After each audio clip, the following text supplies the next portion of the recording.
സർവജ്ഞാനിയും സർവവ്യാപിയും സർവശക്തനുമായ യഹോവയായി ദൈവം നൽകിയ മഹാജ്ഞാനമായിരുന്നു ശലോമോൻ്റെ മഹാജ്ഞാനം എന്ന് പറയുന്നത്.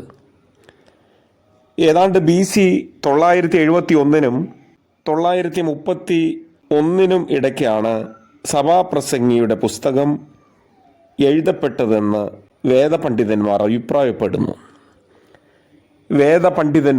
അഭിപ്രായപ്പെടുന്നു. തൻ്റെ സ്വന്തം ജീവിതത്തിലെ മായാമോഹങ്ങളെക്കുറിച്ചുള്ള ശലോമോൻ രാജാവിൻ്റെ പര്യാലോചന അവൻ മരിക്കുന്നതിന് മുമ്പ് രേഖപ്പെടുത്തിയതാണ്. അതിനാൽ മറ്റുള്ളവർക്കും ഇതിൽ നിന്ന് പാഠങ്ങൾ ഉൾക്കൊള്ളുവാനായിട്ട് കഴിയുമെന്നാണ് അനുമാനിക്കപ്പെടുന്നത്. എബ്രായ ഭാഷയിൽ കൊഹേലെത്ത്, ആ വാക്കിൻ്റെ അർത്ഥം സംയോജിപ്പിക്കുന്നവൻ,